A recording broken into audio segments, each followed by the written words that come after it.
Assembly సాక్షిగా తొండాట ఆడిన నల్లారి ఏకపక్షంగా టీ బిల్లు తిరస్కరణకు ఆమోదముద్ర వేయించుకున్నారు.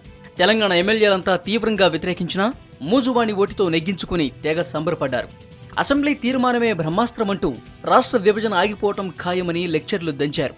ఈ ఒక్క ఆయుధంతో ఢిల్లీని గడగడలాడిస్తామంటూ ప్రగల్భాలు పలికిన సీఎం చివరకు హస్తినలో అట్టర్ ఫ్లాప్ దీక్ష చేసి నవ్వుల పాలయ్యారు. నల్లారి ఎత్తులు చిత్తు చేస్తూ హైకమాండ్ అనుకున్నది చేస్తోంది. టీ బిల్లుకు కేబినెట్ ఆమోద ముద్రతో మరో ముందడుగు వేసింది.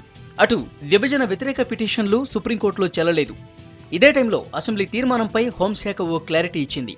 కొత్త రాష్ట్రాల ఏర్పాటులో పార్లమెంటుదే ఫైనల్ డెసిషన్ అంటూ కుండబద్దలు కొట్టింది.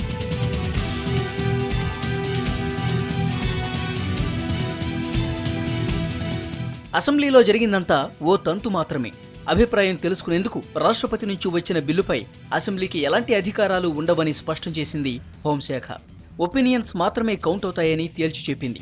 అసెంబ్లీ అభిప్రాయం మాత్రమే చెప్పాలని రాష్ట్రపతి కోరిన విషయాన్ని గుర్తు చేస్తోంది. విభజన ప్రక్రియలో అసెంబ్లీ తీర్మానం అవసరం లేదని హోంశాఖ వర్గాలు కుండబద్దలు కొట్టాయి. ఆర్టికల్ 3 ప్రకారం అత్యున్నత అధికారం పార్లమెంట్కే ఉందని మరోసారి స్పష్టంగా చెప్తోంది సెంట్రల్ హోం మినిస్ట్రీ.